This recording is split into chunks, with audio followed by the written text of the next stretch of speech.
मैं आपको शॉर्टकट में जन्नत नहीं पहुंचा सकता हूँ।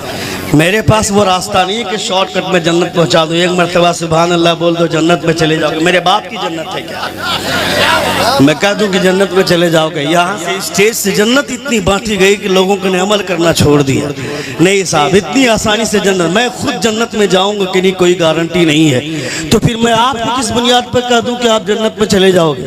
पीर साहब आ जाते हैं, पीर साहब का तलवा चाटने लगते हैं, इमाम पीर साहब का हाथ चूमने लगते हैं सारे लोग।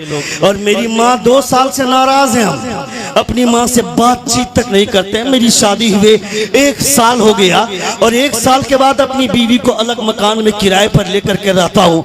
सुबह में अपनी बीवी को काजू पिस्ता बादाम खिलाया, दोपहर में बिरयानी खिलाया, रात में रसमलाई और रसगुल्ला खिलाया। मगर मेरी माँ ने सुबह का नाश्ता किया कि नहीं, दोपहर का लंच किया कि नहीं, रात का डिनर हुआ कि नहीं, उसकी कोई खबर नहीं ली। और साल में 1 मरतबा मदरसे के माध्यम से या किसी और के जरिए हमारे मोहल्ले में पीर साहब आ गए तो मोहल्ले के सारे लोग पीर का तलवा चाटने लगे। मैं कहता है जालिम, जिंदगी भर पीर का तलवा चाटता रहेगा।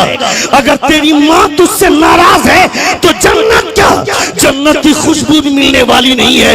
इसलिए कि हुजूर ये नहीं फरमाते कि जन्नत पीर के कदमों के नीचे है। मुस्तफा फरमाते हैं जन्नत पीर के कदमों के नीचे नहीं, तुम्हारी माँ के कदमों के नीचे तुम्हारी जन्नत है। जन्नत पीर के कदमों के नीचे नहीं, तुम्हारी माँ के कदमों के नीचे जन्नत है। ये सोचना चाहिए।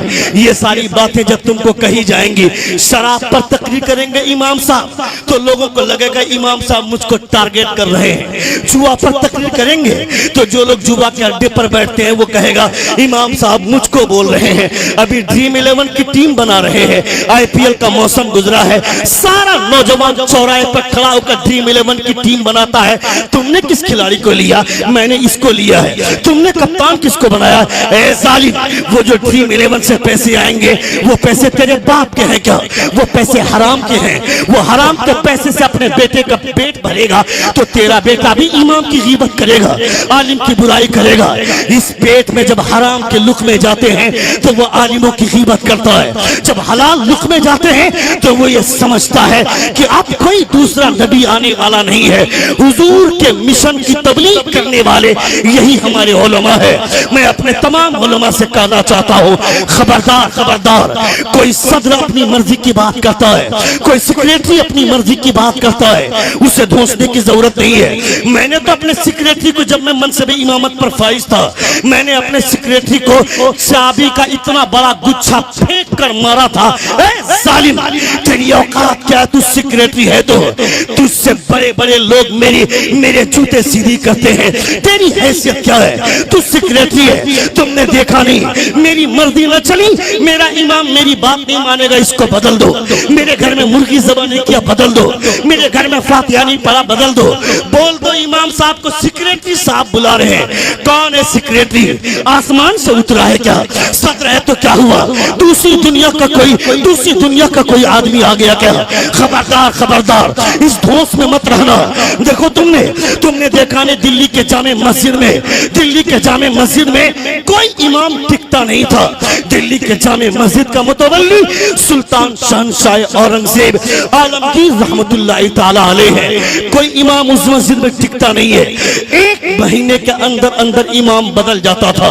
एक इमाम आया, इमाम की बहाली हो गई। बहाली होने के बाद जोहर की नमाज, पहली नमाज थी उसके लिए, जोहर की अजान हो गई। नमाजी हजरत सुन रहे हैं आप? कितने लोग सुन रहे? हाथ उठाकर कहें या रसूल अल्लाह, या रसूल अल्लाह। और एक बार कहें या हबीब अल्लाह। जोहर की नमाज का वक्त था, जोहर की नमाज का वक्त था। परेशान, एक बार जोर से कहें या रसूल अल्लाह, और एक बार कहें या हबीब अल्लाह। बहुत अच्छा मजमा, बहुत अच्छा सुन रहे हैं। कभी कभी मेरे सामने ऐसे लोग होते हैं, जब मैं बोलता हूँ स्टेज खचाखच भरा हुआ है।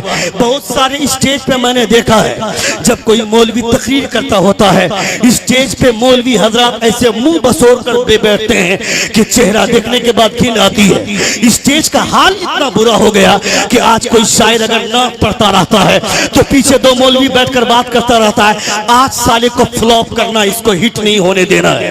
कोई तकरीर करता होता है कि आज इसको फ्लॉप करना है, उस बेवकूफ का बता कोई शायर या किसी खतीब तुम्हारी वजह से हिट नहीं होता है। जिस पर हुजूर की नजर पड़ जाती है वो आसमान की बुलंदी छू जाता है। मैं दूसरे स्टेजों का हाल बता रहा हूँ, मगर अल्हम्दुलिल्लाह यहाँ के स्टेज के उलमा आपसे ज्यादा बेदार हैं, आपसे ज्यादा हसास हैं। सबके चेहरे पे मुस्कुराहट की लकीरें, चूंकि इनको पता है इल्म भी मुस्तफा का दिया हुआ है, अखलाक भी मुस्तफा का दिया हुआ है। जो आदमी इल्म लेता है हुजूर का अखलाक छोड़ता है तो मैं उसे यतीम समझता हूँ। हुजूर ने टूटी चिताई पर बैठकर इल्म की शमा को अगर रोशन किया था तो उसी पैगंबर ने अखलाक की भी किरणें फैलाई थी। इसलिए हमें इल्म भी लेना चाहिए, अखलाक भी लेना चाहिए। दिल्ली की जामे मस्जिद है, सुल्तान शहंशाह औरंगजेब आलमगीर रहमतुल्लाह ताला अलैह के पीरियड में कोई इमाम टिकता नहीं, तवज्जो इधर, कोई इमाम टिकता नहीं। एक इमाम की बहाली हुई, उसकी पहली नमाज जोहर की नमाज का वक्त है। इमाम साहब सारे मुसल्ली हजरात आने लगे, नमाजी हजरात आने लगे। अजान हो जाने के बाद जोहर की नमाज में सारे नमाजी हजरात आने लगे। देखते देखते कांटा वहां तक पहुंच गया जहां पे जमात खड़ी करने का वक्त होता है।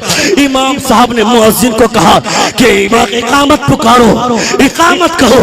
मुअज्जिन बोलता है रुक जाइए ना, दिल्ली के सुल्तान शहंशाह औरंगजेब आलमगीर नहीं आए हैं। तो वो इमाम बोलता है